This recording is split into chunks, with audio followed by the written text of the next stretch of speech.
Beast in the E7, welcome back. We are now getting started with our Guilty Gear Strive pools. We are in Pool 2 starting at 2 p.m. Eastern, and you are locked in watching all of the action. And taking you through all of the action, of course, is going to be me, Zoma, alongside Discount Hero. How are we feeling today, Discount Hero? We're feeling pretty good. I was actually really looking forward to these Strive pool matches here coming up. I had the option of commentating either this one or the Street Fighter one, and honestly, with how stacked the Strive pool looked, I was like, I gotta see this one. Dude, honestly, I took a look at that start GG before hopping on the comms, and I was just in awe about how dense a lot of the player strength is. Even just separated into two different pools, we have so many people locked in. But we're going to kick it off here in pools, starting with Gummy versus Mr. Louie. Gummy, of course, friend of mine, friend of the stream, and commentator for Grand Blue. I think we're going to go into a button check here first because they locked in the Gold Lewis, but I know that Gummy has been flirting with the Elf out, and Louie hopped in Anji. We'll see what they lock in with, but be interesting to see how the Elf out is at work. I know the beneficiary of some nice quality of life changes in the new patch. Yeah, I saw the character was pretty popular when she came out, but she kind of fell off pretty hard in popularity. Yeah, absolutely. There are a lot of matchups that she was not afforded favorability in, but with some of the consistency changes as well as the buffs to her Charlotta projectile, or the Miss Charlotte. Too much Grand Blue. Too much Grand Blue. The Miss Charlotte projectiles that she's afforded, where they are a lot better in block strength as well as having better recovery in neutral. Yeah. I think that allows her to get a lot more better screen positioning against other characters. But it looks like Mr. Louie, man after my own heart, locking in the Biken on the right, but going against the Elf out, this will be pretty interesting. So I'm actually curious about how all the Biken players feel about that DP change. I've seen it online, but, you know, I want to hear it from the Biken's mouth, you know? I mean, I like the fact that I'm able to get gigs for commentary, and I feel like if I speak my mind about how I feel about Biken in this patch, Understood. I'm not going to get hired again. So I appreciate you asking for my input, but I will respectfully decline out of an abundance of caution. But all that to say, Mr. Louie has an opportunity to go against Elfelt, a character that Biken is not super uncomfortable against. Really good tools with the H-Kabari, the 2HS, a lot of ways to call out a lot of approach options, but we'll see if Gummy can just play a little bit more of the camping game and be a lot more selective about when they choose to approach rather than playing that mid-range game. Yeah, and Elfelt, we all know the Rekkas are basically just unreactable mix, but, you know, you don't got to mix, you don't got to block if you're countering. So. Exactly, yeah. If anything that is not 5HS into the Chainsaw Lollipop Rekka is parryable and called outable even with a 6P, but we will see. But Gummy already getting the Escabari on there, going to go for the meterless Yonzansen here early. And already with the tether pressure, kind of pushing him back to the corner. Nice counter hit. 6H going to cause the stagger hit. Okay, we want the wall break. Yeah, absolutely. Going to get the Yonzansen, not quite enough to kill. That was the most damaging option that they had that high up on the wall. But now we're just hunting down Elfelt. Oh, but nice a good throw. Okay, this ain't over. YRC trying to take back some of that pressure. Ooh, an unfortunate grab whiff there. Yeah, the Winty Gengar special there, just crossing up, going into the close slash, looking for a bit of a reaction check there. Gummy, unfortunately, not able to pass that test with any flying colors, but nice jump over the heavy Charlotte. Yeah, that 6P I thought was going to work right there. Ooh, nice counter hit. Yeah, that 2S working where the 6P couldn't, forcing a burst from Mr. Louie. H-Kabari going to force a burst from Gummy. Now we're returning to neutral here. Going to be a little bit tricky with the air stall. Get the Escabari on some plus frame. Here we go. What's the mix now? Now Alpha's got the Biking combos. Okay, tether is gone. We don't have to worry about that anymore. Yep, now we go into the Pineberry Oki after the OTG on the 2H. Going to get the full combo as well. The 6H to send them through the wall. Gummy in a really good spot here. Can choose to camp Biken out if they want to. Trying to use the RC to try to like safely take the pressure. Yep. There goes that Rekka we're talking about. Yeah, going to RC after the fact too to keep the damage going, and that is going to be Gummy evening the round count here. So we are in duel 3. Round start delayed to 6K. I like that option against the popular far slash option from Elfelt. I imagine that's a really good anti-poke on round start. It's pretty committal, too, because you have a lot of recovery. You can't really whiff recover that quickly. But here we go. Mr. Louie already putting Elfelt through the wall. Gummy now going to have a life lead that they're going to be forced to approach with. And a lot of meter to work with, too. Yeah, positive bonus. Ooh, there it is. Oh, but the gold burst pushback a surprising amount there. Yeah, not quite punishable, but still in a great position enough. You had the 100-meter behind you with positive bonus. Mr. Louis, all of those favorable conditions on their side, able to take game 1, and now we're forcing Gummy into a character switch potentially. Or maybe just kind of taking a second to chill, think about it. Yeah. Ooh, yeah. Yeah, Okay. you want to talk about a matchup switch? There you go. There you go. I know Mr. Louis is not happy to see Nagoriyuki on the screen right now. Even before all of the great buffs that Nago got throughout the lifespan of the game, this was 100% Baiken's bane of existence. I mean, nobody likes fighting Nago, like historically, but I can only imagine. How does Baiken deal with it? Can she counter from longer distances on this? She can, but she doesn't really get anything off of it. And even still, that is a heck of a call out to make against Nago trying to parry the FS, because you're still going to be playing his range. He's going to be slowly pushed back out. And of course, the Wild Assault makes it very hard for you to threaten Far Slash and H-Kabari. And when you get to Blood level 2, you can H-Kabari on. You can tag the H-Kabari on reaction. And now you got to hold all of this too. Here we go. Blood is going to pop as well. This is Louis' time to get in here. Yes, good use of the crouch heavy slash. Yeah. Oh, gosh. That Blood Frenzy health drain, always. That's basically a free round every time. Oh, 100%. That is your saving grace. If you all saw the Wii match set between Lord Knight and Test Your Luck, it was basically the Blood pop that allowed Lord Knight to get any mileage at all with Baiken against Nago, but otherwise, you get what you see here from Gummy, already putting Baiken in the corner with a huge amount of damage. Very smart.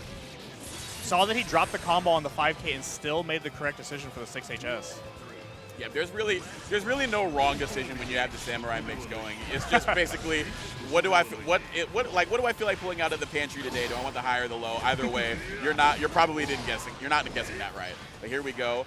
Approaching blood level 2. Good 6P on the Escabari and then canceling into the Beyblade after the fact. Yes, be careful. That Blood is definitely getting up, and there's the big heavy counter hit. And another one. Oh, yeah, the Blood was definitely getting up there, and it was going to be a little bit more of a decision to make in terms of special usage, but able to get those counter hits like you mentioned. That is going to be Mr. Louis dropping the game to Gummy after the counter pick. Ooh, an unfortunate drop there. Yeah, we're seeing a little bit more of the airsball game here from Louis. Definitely respecting the range of Nago, but good using the parry on the Wild Assault. Unfortunately, at that range, you don't really get the first hit that you want. And this is going to hurt. This is a Baiken full tether combo into super. I'm not really sure about going into super here. I know that they're tethered, but you still don't get the Oki that you would other than getting that H-Kabari because they would have popped right out of it. And yeah, that's what you get. You allow Nago a chance to get started here and already approaching blood level 2, so it's going to be a lot harder for Baiken to throw out these mid-range options that she specializes in. So it still seems like people are kind of treating White Wild Assault like it's plus. Is it that's been changed, right? Yeah, -3 on block, but still, it is invincible, so it makes Baiken give pause to throwing out a lot of those mid-range options like the Far Slash 2S and the H-Kabari. But the Far Slash round start is always going to be in the back pocket for a Baiken player. Mr. Louis letting it go and getting rewarded with some great corner carry, but we 6P on out of there, but get hit by the Hiragi. We are playing some Street Fighter neutral by the looks of it now. Yep, getting out of the range. Great whip punish with the H-Kabari, and that is going to close it out for Mr. Louis. Riding the ship after dropping the last game, but figured out a bit more of the spacing game, and it's still a best of 3 or a best of 5. So we've got one more game to go here for Louis. This is Guilty Gear Strive. These games do go quickly, so we get a first to 3 all the way through the bracket. Ooh, and you can't ask for a better round start from Nago, but an unfortunate drop. Still putting him into the corner. Yep, getting a little bit of the blood off the table as well. Going to be able to cancel into super on the wall break. This should be enough to kill. She is Japanese, so the guts may stick it out. That's it. No, not quite enough. May a little bit more Japanese. She would have lived there. Baiken, unfortunately, not afforded the same privilege, and that is going to be Gummy taking it. An already immediate wall break in positive, full burst meter. Yeah, this is where it becomes really hard for Baiken to fight her way out, especially when you get clocked on the dome piece there and get stuck on the wall before you can even think about bursting. Another super to take the round, and this round is going to result in a game win, and we are going to game 5 for our first set of the bracket. We are going perfects for perfects right now. That's a Nago round for you, I swear. But we're going back to a character select here. Definitely, I would agree with a bit of a character switch to see if you have anybody else who can compete against Nago. Again, that game 3 was looking pretty promising, but something in that game 4, Mr. Louis just was feeling like maybe they need to think about some other character here. I think they had it, really. I think, yeah, this is more of like a just kind of take a chill pill, you know, take a moment to kind of reflect. When any player starts getting that much momentum on you, it's always a good idea to kind of just go back, reset, think about how you were playing before, and try to go back to that. Yeah, 100%. The perfects were getting posted on the board, like you said, just back to back there with the Nago, extremely dominant. So a bit of a reset there. And look, with Baiken, you really do have to assess a lot of situations, especially the RPS that you have to play against Nago. And also sometimes you got to swap into the colors because maybe this color 4 is allowing that 2S to hit round start. Otherwise it wouldn't have with the color 7. I don't know. But right now we're in a good spot. As I say that, we get clocked on our heels with the 2S there from Nago. And sometimes you just need the banana color to come in and save you, you know? Absolutely, and the 2HS is going to do some saving. Didn't need to do the BRC there. Could have just done a bit of a micro run micro dash into a 5K, but still nothing harmful coming out of it too much. Still going to get the H-Kabari knockdown here. That was unfortunate. The plus tatami. Yeah, definitely was using the FD to try to push Baiken on out of there, but the 2HS still clocking Nago, not really picking a lot of options in that RPS post-tatami from Gummy. Again, the FD makes that strike throw a lot less threatening here, but Gummy's still fighting a way back here.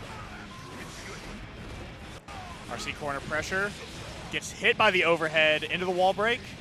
No, we're keeping him. Not quite yet, but that blood-sucking universe has to be in the back of Mr. Louis' head right now. But we're sending all these specials. Blood level be damned. We are just sending it, knowing that you cannot block Nago forever. We are now at duel 3.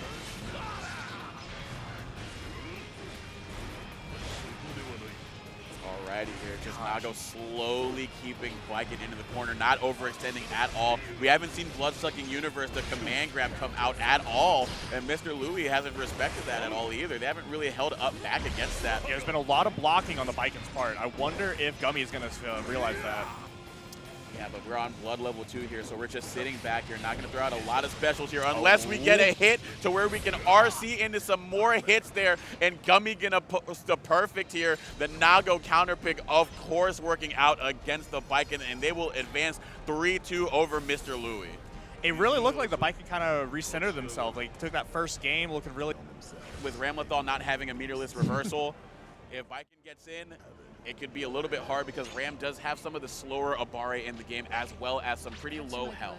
But he does have that very, very, very fast super. Oh yeah, Motor Bato jump scare, the jump scare of all time. We will see if it comes out in full force. But Solo Man 98 locking in on the green. Hopefully that is a symbol of luck here against Menace Zero, who is seeing red and is trying to get some blood on the table here from Ramlethal Valentine. But it's Solo Man 98 drawing first blood with the 5K.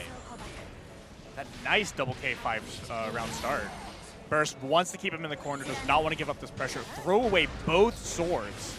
Yeah, threw away the high one, anticipating a jump out here. Again, the corner pressure comes down to, are you going to cover ground or are you going to cover air? And they were anticipating air there, but unfortunate whiffing there, maybe out of range or still in throw protection. Either way, Solo Man 98 very much a welcome recipient of such favorable circumstances. Sort of keeping up on the pressure. Once again, now the Baiken's turn to push into the corner. Good block on the Ramlethal.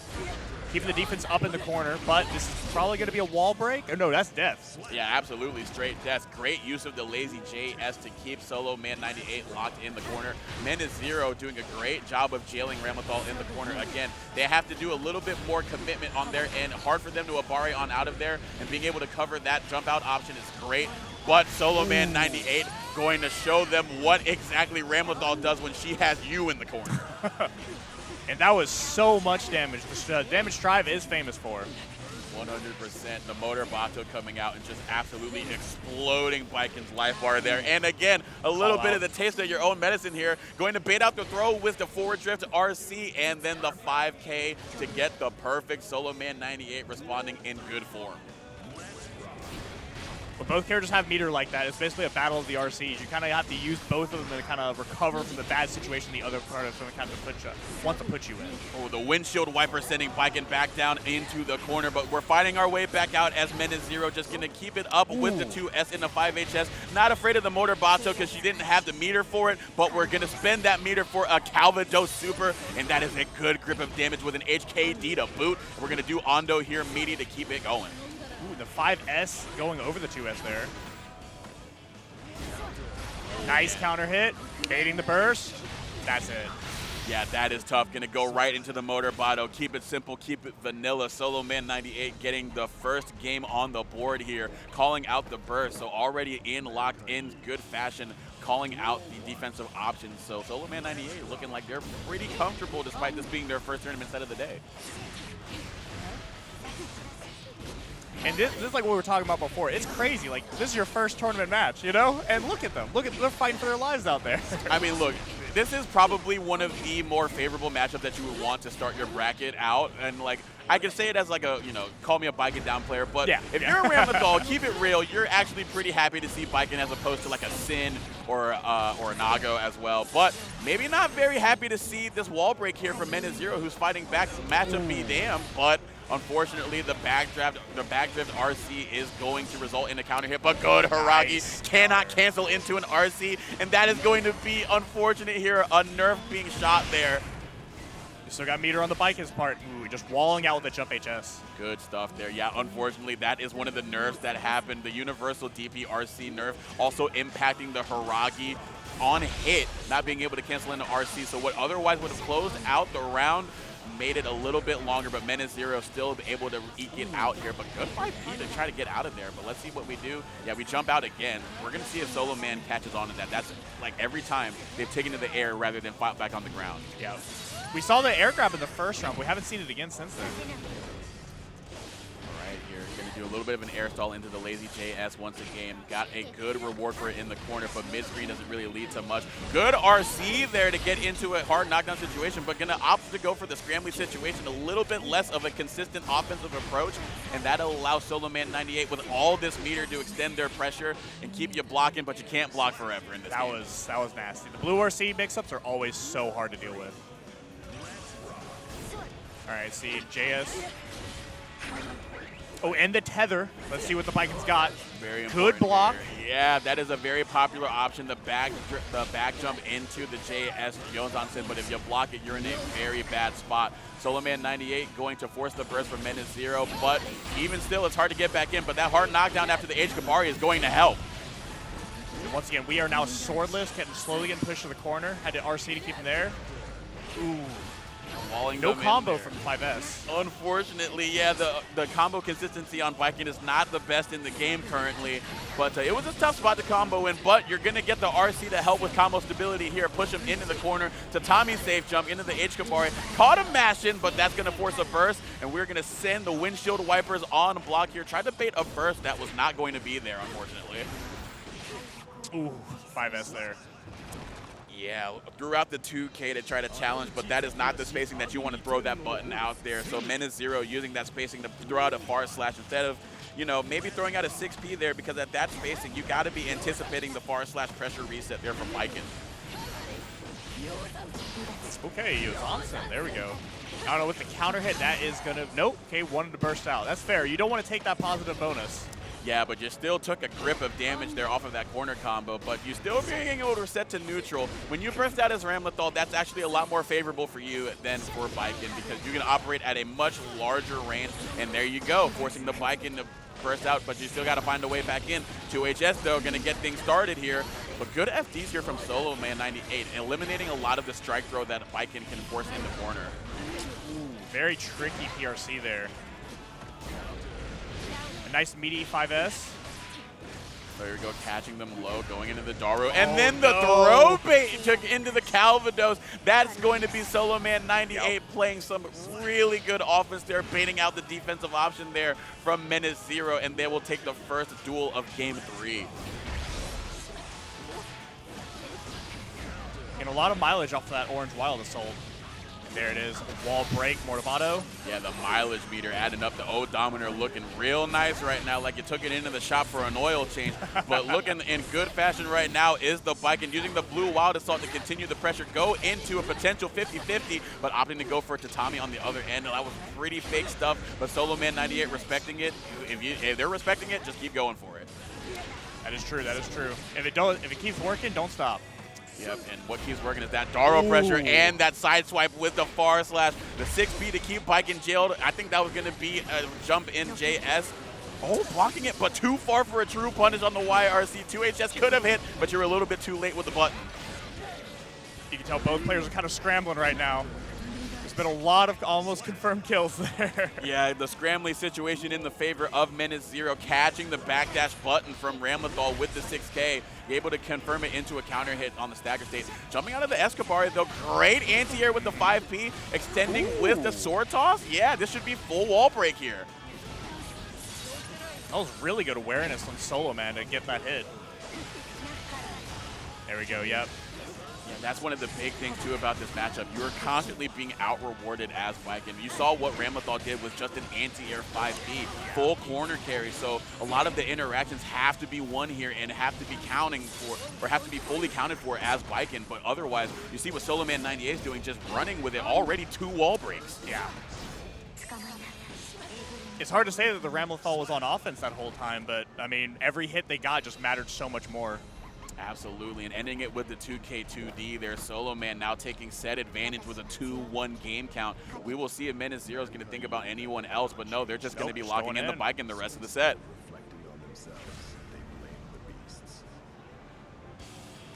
Alrighty, so let's go. Game 4. Will Menace Zero think about anything else, how they want to do a lazy jump in, not throwing out a button? But here you go. You're already under the duress of Ramlethal pressure. And again, covering that air approach with the aerial JS. Good stuff there from Solo Man. And then baiting the throw once again. Nice. So just keeping the same page open on the book. And it's still nice. Yeah, you got to do it sometimes. Represent the Abare with the 4-framing 5P. But not able to confirm after the fact. Solo Man 98 going to take set point currently. Doing such a good job of sort of walling them out and placing these 5S's at the perfect time every time. That's exactly what you want to do. Just keep Biken at a range where she can't throw out far slash freely without worrying about Ramlethal's far slash or 5HS. But here we go, putting Ramlethal pinned in the corner, but the YRC to get on out of there. Not going to hold the strike throw or the 50-50 that Biken has access to with his 50% tension, but we're going to jump on out of there. Yeah, extend with the RC.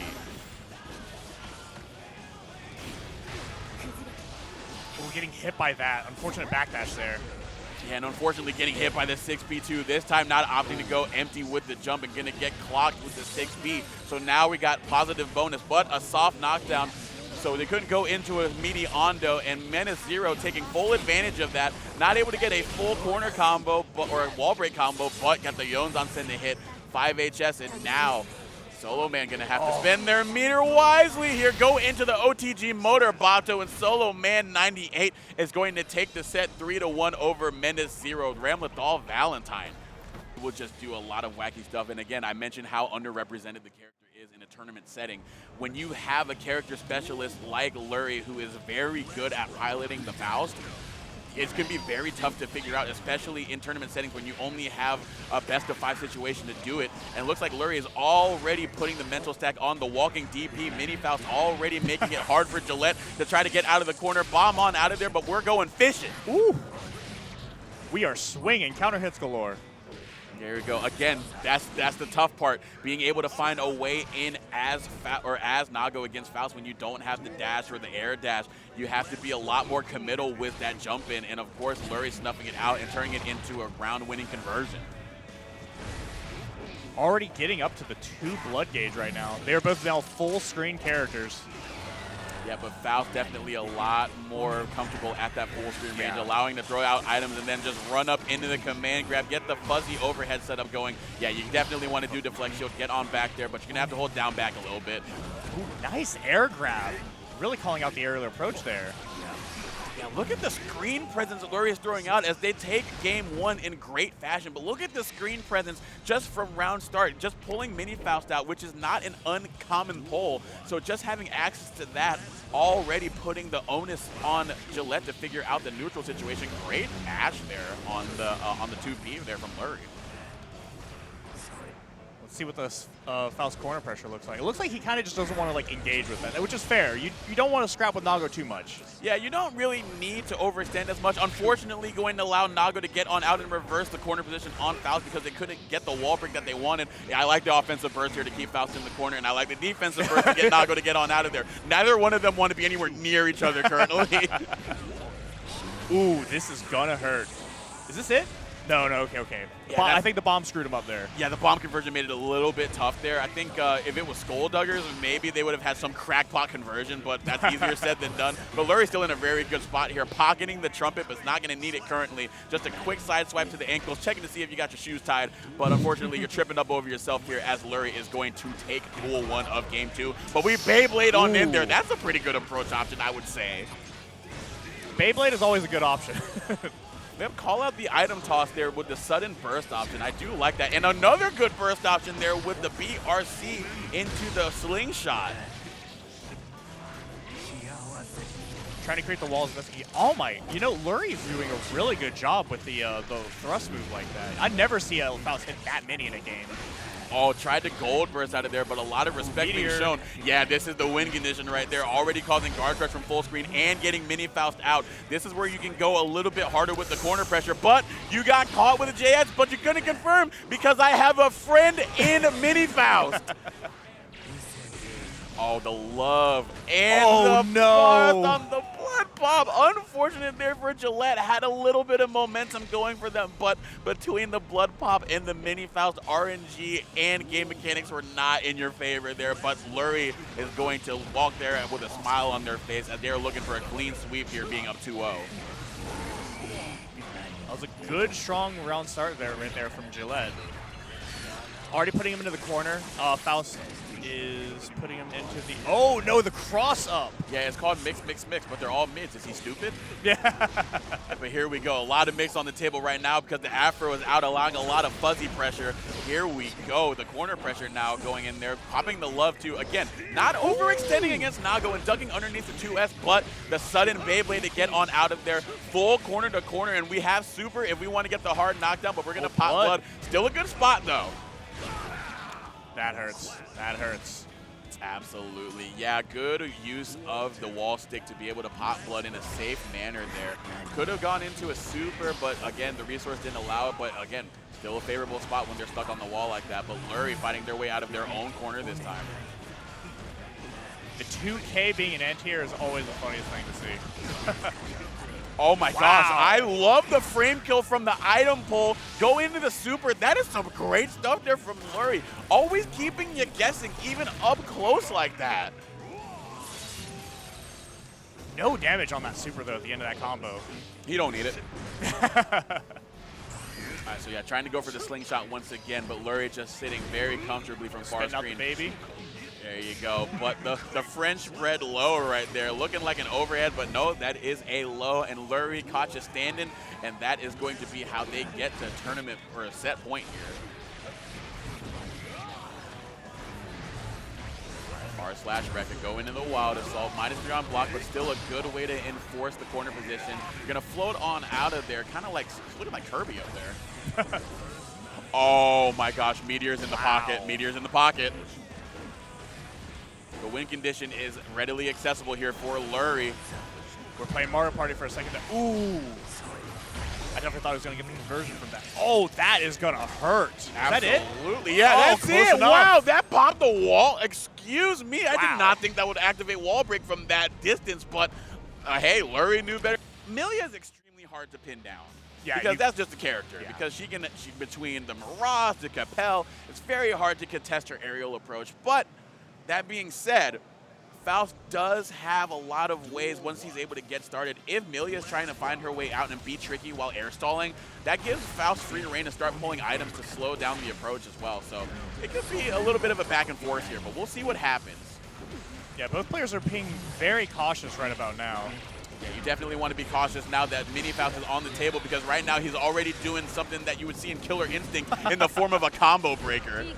That was such a smart teleport to try to not get punished by the trumpet that he saw the Milia was going to get.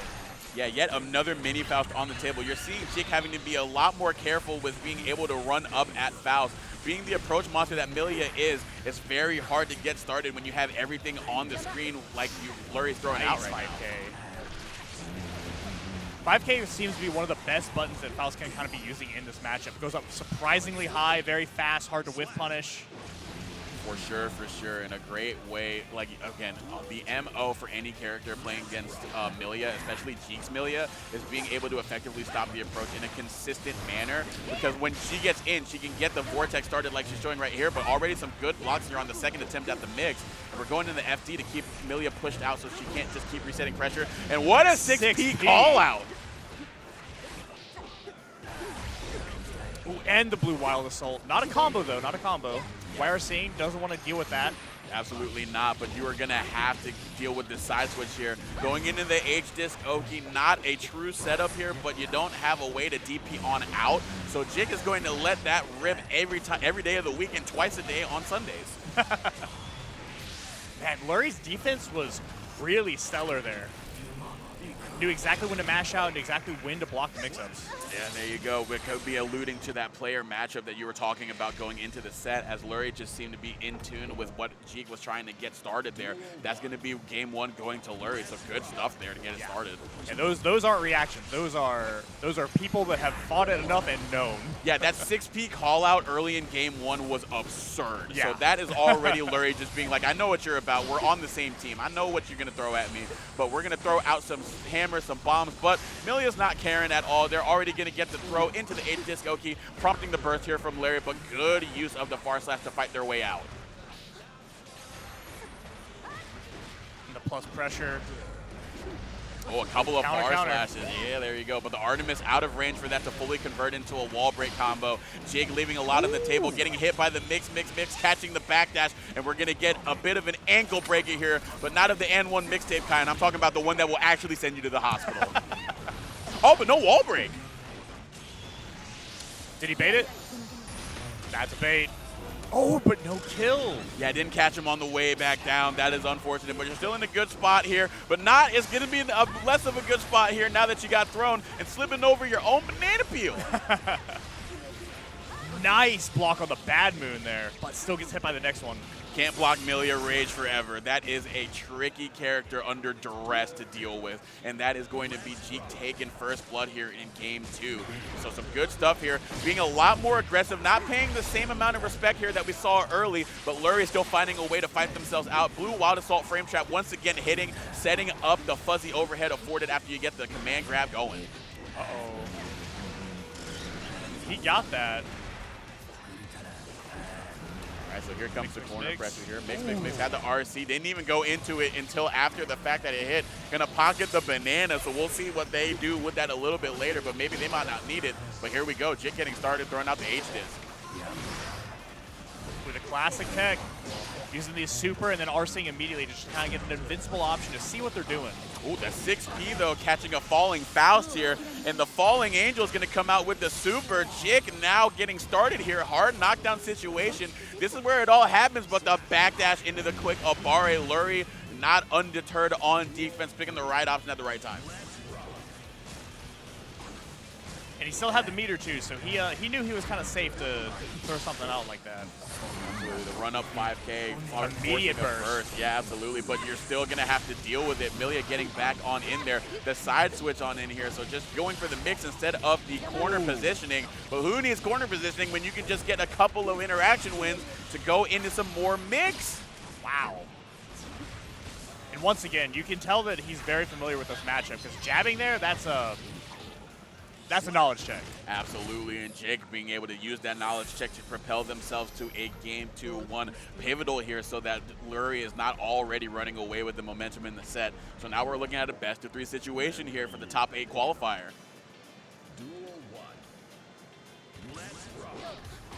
Oh, the popular Faust round start option there with the 2P.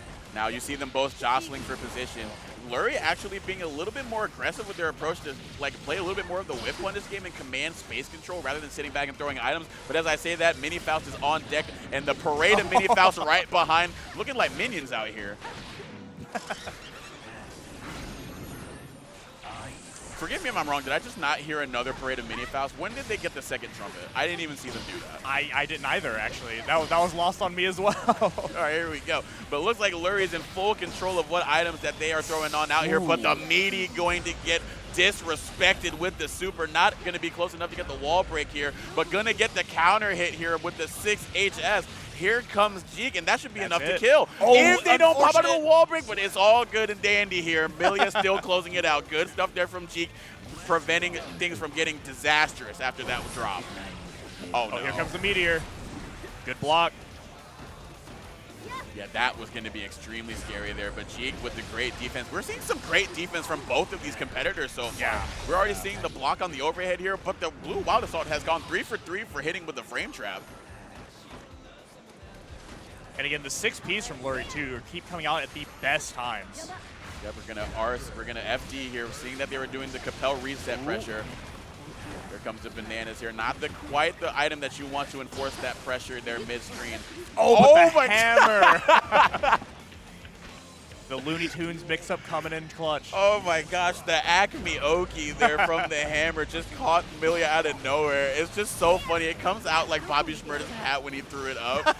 It just kills me every time I see that kill. That's just one of the greatest win screens in this game. But here we go.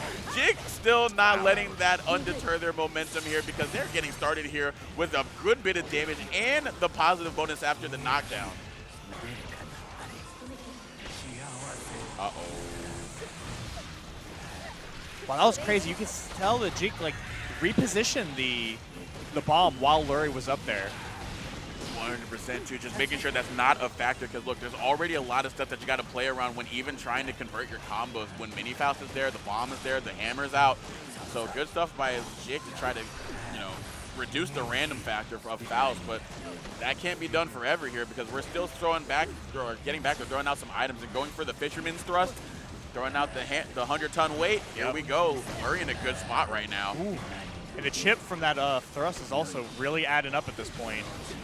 Yeah, running out of meter to FD as well. Oh, what a back throw there from Jig in the face of all of those unfortunate circumstances. The Afro on fire, but the only thing fire was that defense under duress. Jig able to get the well-timed back throw to get to set point here.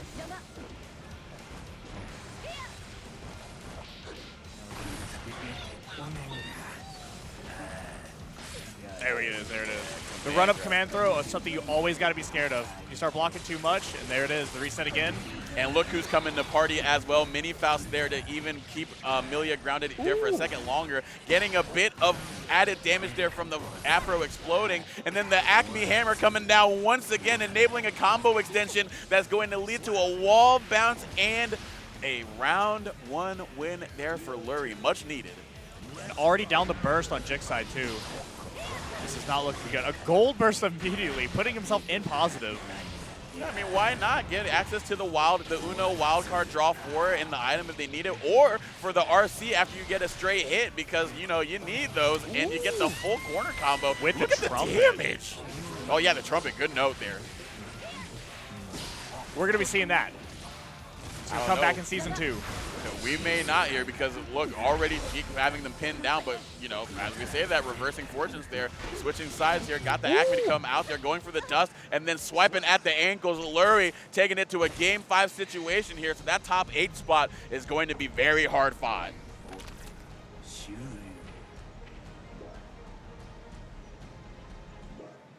Take a swig of the water here, reset the mental, get a little bit calm because you were definitely going to be in for a fight here. The round start 5HS, or not the round start, but the immediate 5HS to get the counter hit. Immediate burst there from Lurie, and again the 6P call out. Yeah, the 2K stopping Milia from being able to just sort of up back away from situations. And that is definitely a popular retreating option from Milia. Don't want to hold down back too much, especially when you have the generous jump height that you do, and being able to be so scrambly in the air and enforce the onus to be on your opponent to track you down. But here we go, gonna get the YRC. Once again, disrespecting the meaty close slash, but not gonna get the wall break, but we go with the trade here, and the trade is gonna be in favor of Jeek. Set point here. Another good 6P from Lurie. Mini Faust on deck here. We got to cling to the wall as much as possible before Mini Faust can come back. Yeah, you retreated right into his loving arms, or the hateful arms, I should say. But here we go. Jeek's still doing a good job here keeping Faust pinned down. What's the mix? Ooh. That's going to be a wall break. Hard knockdown. This is crazy. You get Mirage mix here. Or the bad move. Ooh, blocks it, but it's still YRCs. The double bomb.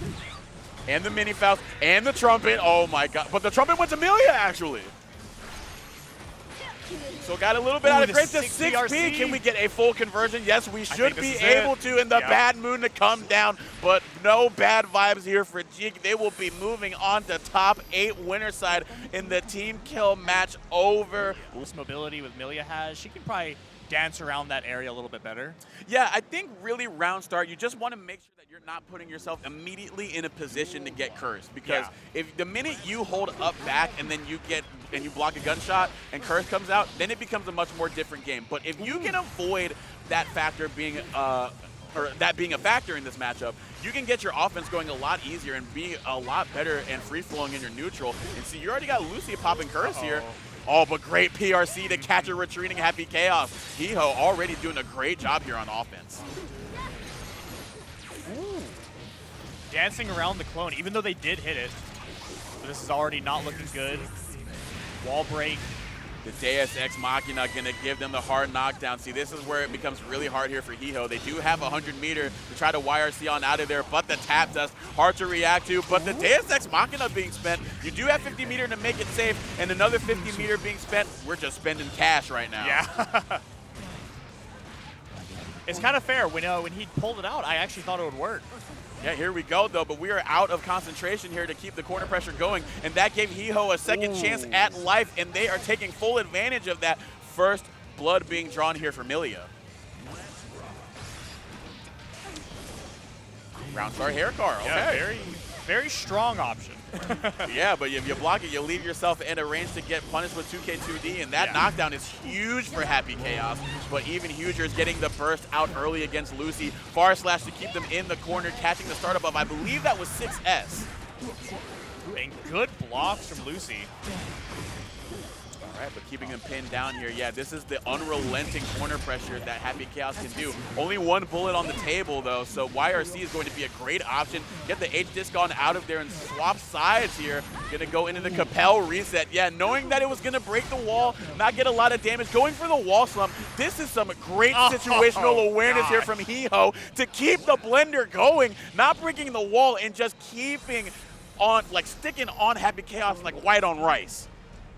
So every time I see that where the Milia goes behind and just sort of resets the wall slump, it is disgusting. Yeah, you have to block every which way, up, down, left, right, start.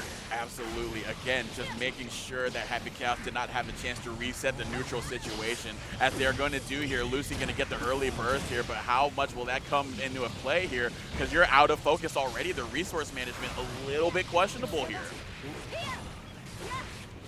The left-right mix-up right there coming in very, very well.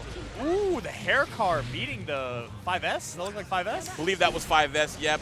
Catching the whiff on that. The recovery is just enough to get clipped by the hair car there. So that was a good way to hedge your bets. I believe Hiho had meter to make it safe as well, and that is how they took the first round, and they are looking to take the second round and the second game with all of this early momentum.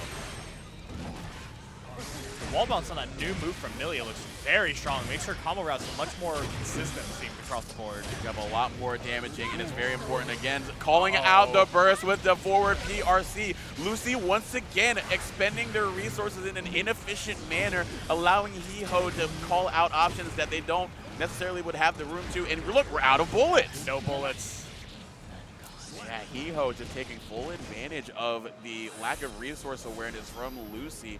Honestly, just a quick fix and just being more aware of what resources you're expending, and you're going to be able to keep Milia pinned down a lot more, but maybe we're just not feeling the happy chaos because we might be on the ABBA. Nah, we're going, nah. We're going with the happy chaos. That'd be a crazy switch up. Yeah, absolutely, because ABBA players have told me that they definitely do not like fighting Milia, so I like sticking with the happy chaos instead, especially since we're still in winners, so you got a set to burn.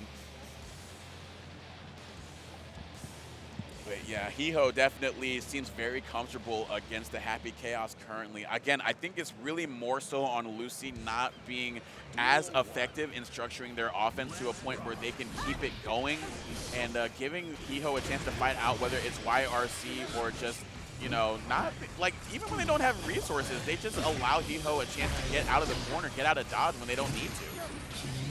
It is one of the hardest parts. I mean, Happy is still a very strong character, regardless of what people say.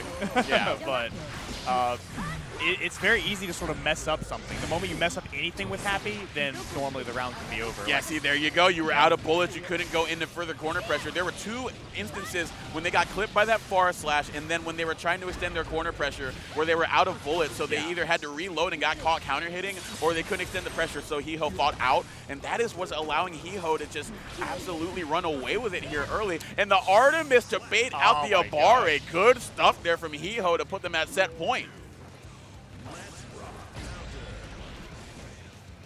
Waiting for the burst there, yeah. There it is. I keep not expecting the round start hair card, but it seems to be working, so. There you go, yeah, not punishing it after the fact either, but the 5P gonna get the anti-air combo into the wall break. Gonna get positive bonus here. Good jail with the JS, slowly hawking down Happy Chaos here, but Lucy able to get started here. Could get some really good momentum here, but the YRC to stop it from getting started. The backdash barely getting out of Bad Moon's range. Milia tries to punish. Ooh, and really baits the YRC there. Going in the blue, Wild Assault to get the H set up, not trying to break the wall early. Once again, the situational awareness from Hiho. The OTG hair car from that far away from downtown. And Hiho is going to drive that car in the top 8 territory. All right. That's hard to ask for, but not hard to ask for some good action here as we're going to get Gummy versus Gillette here. The Nago Mirror. The Nago Mirror, yes. We saw both of them actually earlier play both of these characters on a stream, but we will see who is the better in the mirror. Gummy does have access to an Elfel, but it seems like they're comfortable playing the Ditto. All right, so here's 6HS barely out of range there. Yeah, Gummy at blood level 2, so they are afforded a little bit more range here against Gillette. Gonna pop the burst here. Okay, so I want to note that Gillette is going to be in the blue, Gillette is in the red. Okay, so yeah, Gummy blue, Gillette red? Yes, absolutely. Gotcha.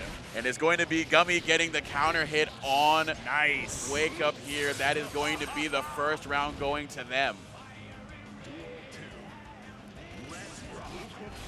All right, backdash into the Fukyo. Trying to bait something. Good block on the overhead there. Oh, caught them trying to guess against Blood-Sucking Universe, but going to get clipped. And going to get clipped by the Wild Assault. Going to go into it at blood level 2, so not able to get a lot of specials going here, but not going to need it right now. Already got the clip. Not enough to kill, though. With the Forest Slash calling back the retreating attempt there on the command dash from Gummy. Gillette evening it out with a perfect. And again, going for that backdash into the clone. Blood-Sucking Universe. Good punish on it, though. Put him in the corner. Good close slash to call that out. Yeah, it seems like we've seen a lot of close slash meaty from both of them. Neither of them really going for Blood-Sucking Universe outside of that one mid-screen attempt there from Gillette. And here we go here. Gummy getting the super to get the hard knockdown, but getting called out through the clone with the back throw. The back throw incident, but on the other foot now. And the tap just to finish it off. The back throw incident on the other foot here. Gummy taking the first game of the set between the Nago competitors. There's got to be a creative name for a Nagoriyuki Ditto. There's got to be something here. I'm going to fish for it while we're thinking about the Blood-Sucking Universe that Gillette already has him in. But we're just going to mash on out of there? Okay, Gummy, you feel some type of way up the game. The deflection, they're trying to get back some of the pressure. Ooh.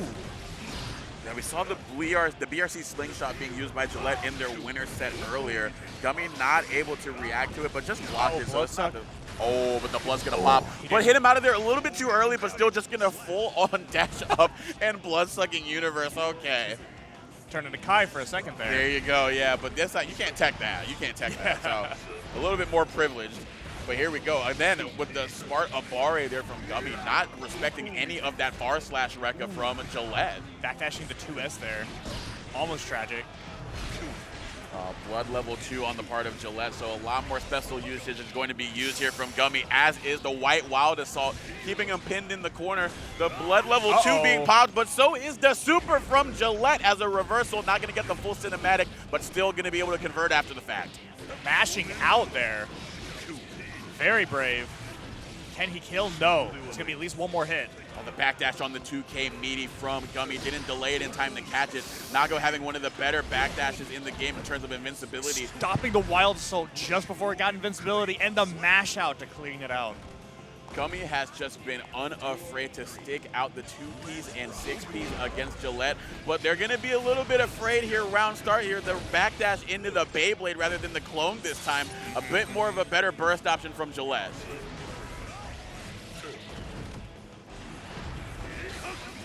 Here we go. All 3 hits of the slash. Ooh, just out of range of the jab. Yeah, allowing the jab to get on the other end. But here comes the reversal super once again from Gillette. So both of them not respecting each other on wake up. I don't believe we've seen either of them down back on each other's meaty once. Actually. But here we go. You're going to have to down back The a little bit now. Here we go. And got the full extension after the 2K ground bounce here. Gummy looking very clean, but they run into the 6HS.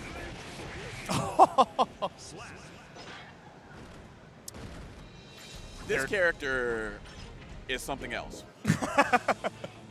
You're being very polite, aren't you? I'm being very polite. If you can't see my face on stream, but I have a look that would say, I wish that was my character. I really do. But Gummy and Gillette are both saying that this is their character, and they're going to show who's the superior player. Now going into the blood-sucking universe the first time, and we're disrespecting the 6HS setup. Frame kill from Gummy, but Gummy's still on in there. Gonna be able to go into the super if they want it. Uh-oh. Yeah, that's it. Yeah, don't even need it. Just going into the 2S there, or the 2HS there to close it. Gummy looking nice here in game 3 to get it started. The players sort of teleporting around to chase each other down. Wild Assault to get out of the corner, probably reading a far slash reset there from the pressure on Gummy. And again, mashing out with the 5P, going into the RC to get some more hits on it. The double dash up shaves us some Mario Kart. Get out your GameCubes, folks, but we are gaming in our Guruyuki fashion as Gummy is going to take set advantage in game 3.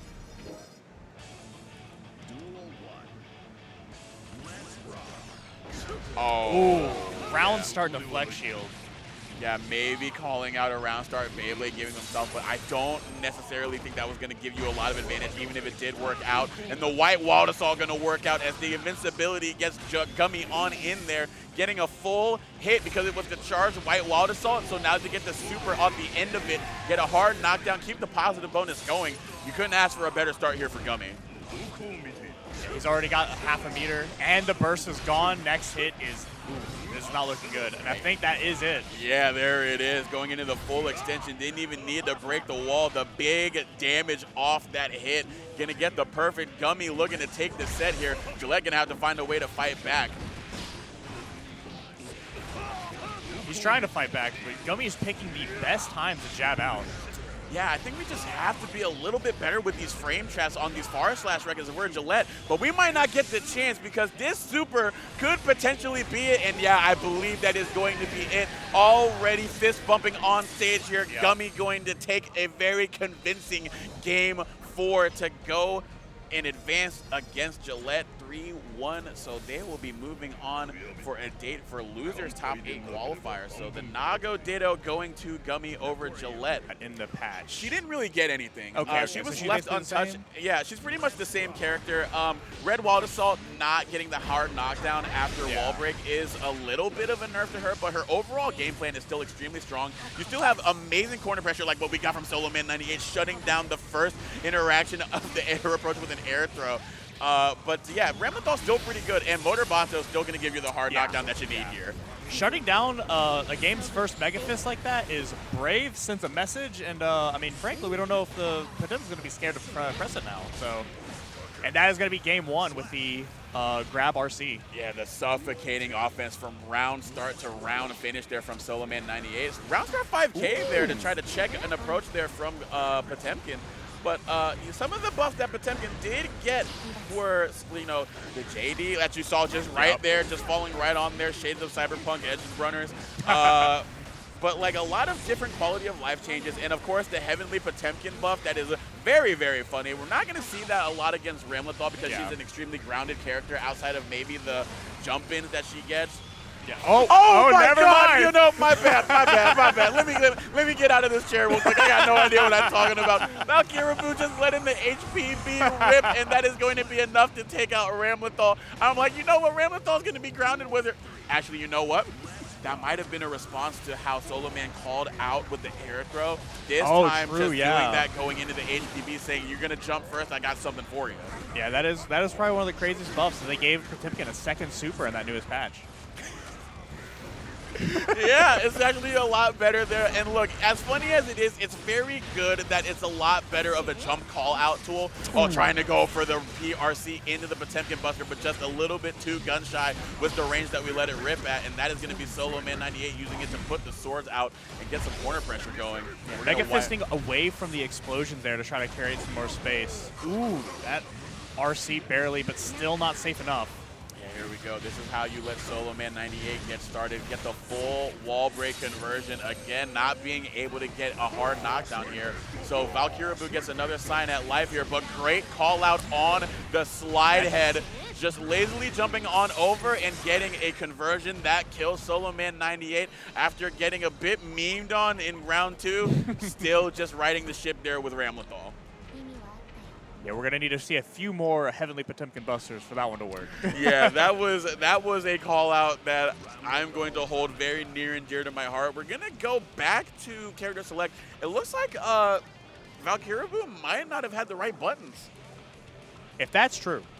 If that's true. I mean, how many buttons do you really need to hit for Heavenly Potemkin Buster? Like, you know, like you got the motion input, of course, but then like you just need the one button. Yeah. But hey, we got our buttons all figured out this time. Just making sure all is good. But SoloMan98 is currently looking like the good man right now after a very good round 1 and round 3 to take game 1. Man, so you saying that really made me think about modern Potemkin. Is something I never want to see in my life.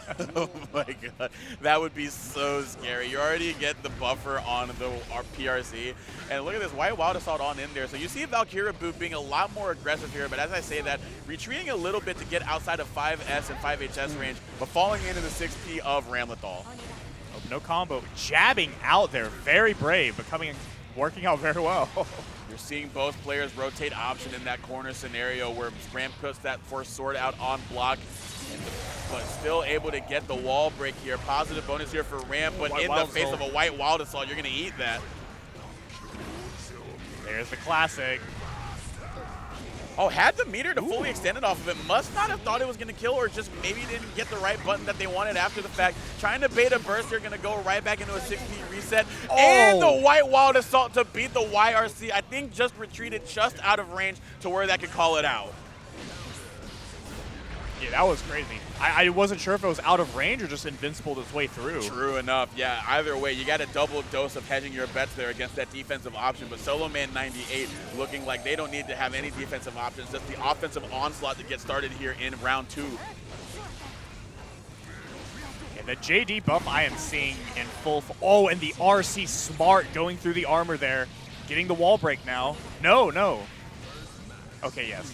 Yeah, still being able to pull it out there. Got a little bit hairy, but SoloMan98 almost going to build their burst back as well, so that's going to be pretty good against such an explosive character like Potemkin. Valkyrabu using half of their burst meter round start for the White Wild Assault. Jumping over the Garuda and getting the JS to land right before the active frames on the Garuda. So Ramlethal now getting a good approach down, but now Valkyrabu slowly fighting their way out and controlling space, but good call out with the throw. Hammerfall, wow.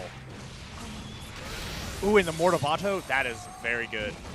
Yep, we do have full burst here from Potemkin and enough meter to YRC. Got caught with the 2K2D though in the face of the red wild assault pressure and catching the backdash with Heaven or Potemkin Buster. Here comes Valkyrabu.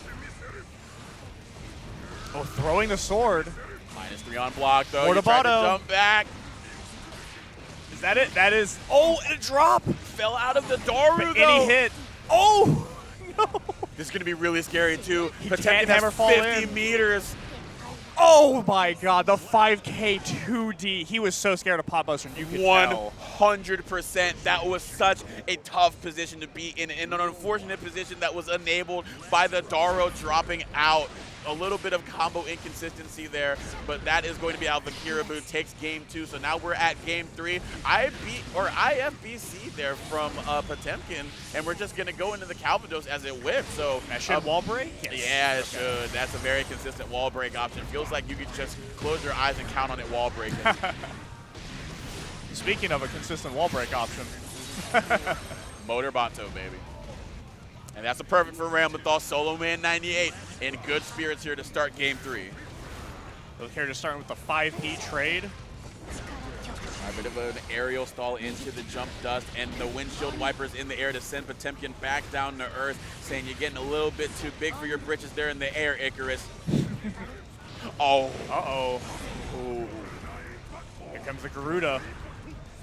The FD to try to minimize the impact of it, but we're right back on in there enforcing this PB guessing game. And you guessed wrong. That was so gross. Oh my God. Canceling the Garuda right before it came out for the Pot Buster? That should be illegal. I mean, look, man, I hate to say he needs it, but like that is the tool central to the character right now. And Valkyrabu doing just enough with those tools to take the round there and even it out there, giving Solo Man 98 all that they could handle, especially with that white wall assault, again, getting nerfed there. So -3 on block, allowing Ramlethal a chance to fight that she otherwise wouldn't have gotten in previous iterations of the game. But the combo gonna not go to the corner for a wall stick here.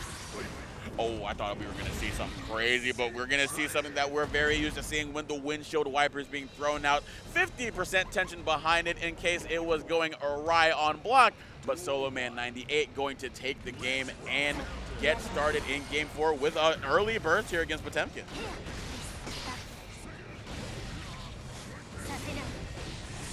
You can see Solo Man's Man. been picking really good times to sort of jump over his options. Yeah, absolutely. You see them like slowly hawking down Potemkin, not necessarily being overly aggressive outside of being able to have that 50% meter to have more committal options to throw at them as we get the call out once again, but the back throw incident could be on deck. The Garuda into the PB. You were just talking about that discount hero, and there ain't no discount being spent there. You spend the full 50% tension, but man, that is a reward beyond rewards.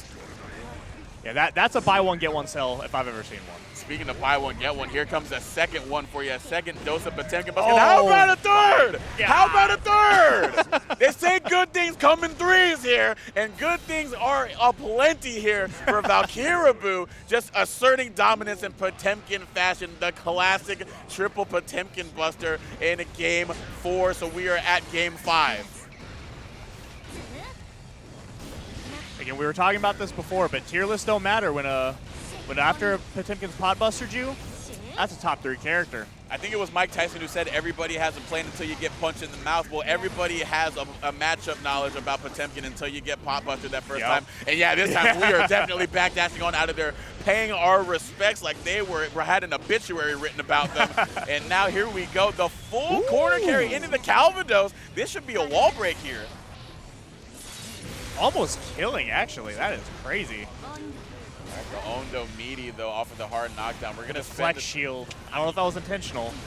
Yeah, maybe try to get some distance, trying to read an Ondo from Ramlethal, but going to Mega Fist over the far slash. That was some good stuff, but got caught retreating. The windshield wipers coming on down, and the wheels on the bus go round and round for a round 1 victory. But here we go. This is where Potemkin likes to play the game. Valkyrabu in a good spot early.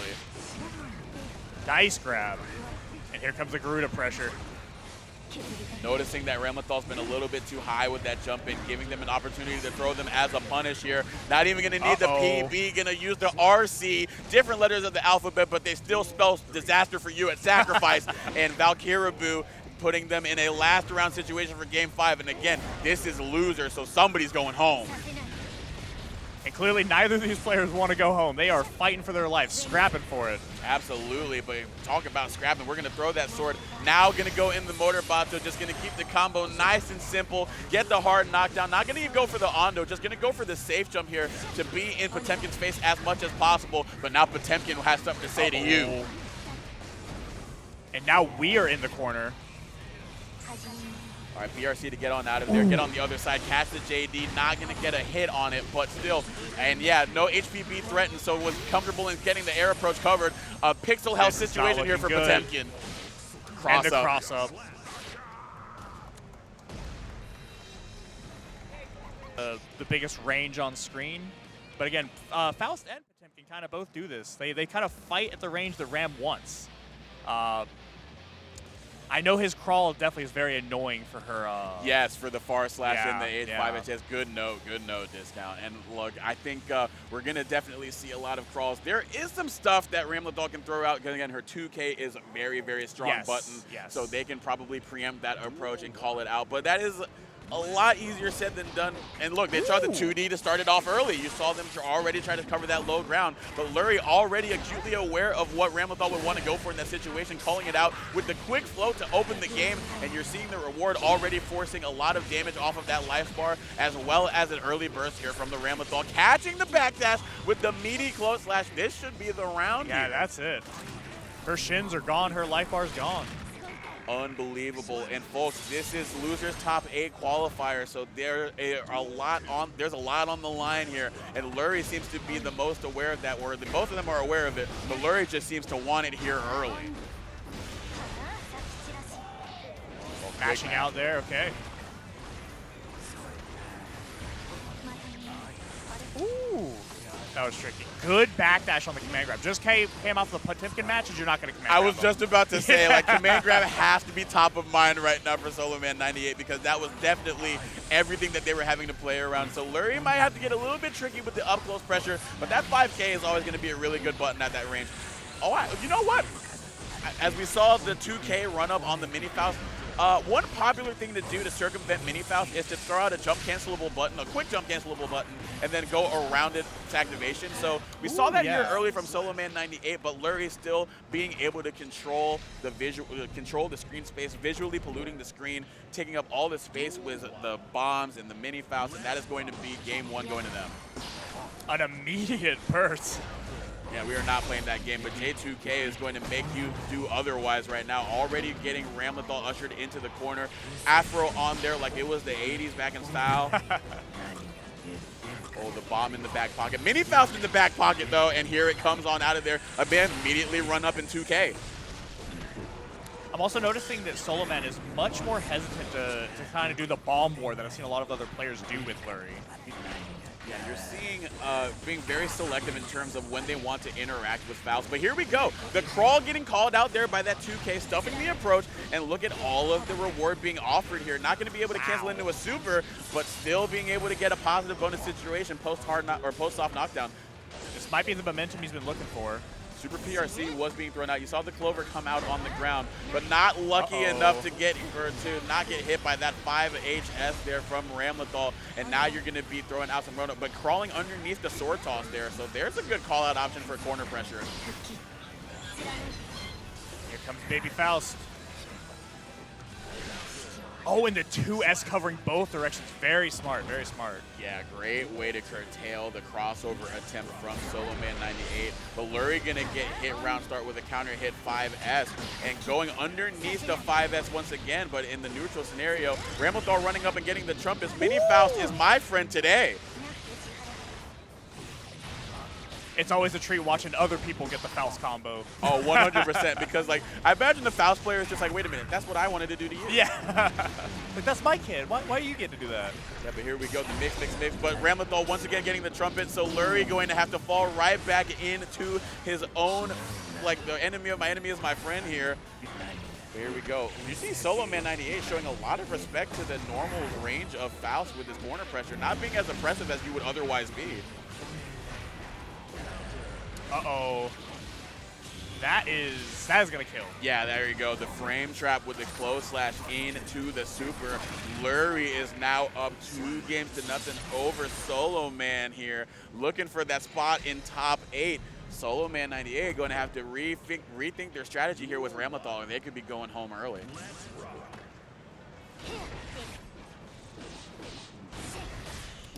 Both of them jostling for space in that mid-range, but we're going to use Red Wild Assault to stay in their face. Once again, that 6P being used to call out the approach from stuff. And here comes the Meteors. This is a really tough spot. Yeah, there you go. Command grab. Oh, my word. Going underneath, like, completely obscuring it, and then going for the command grab.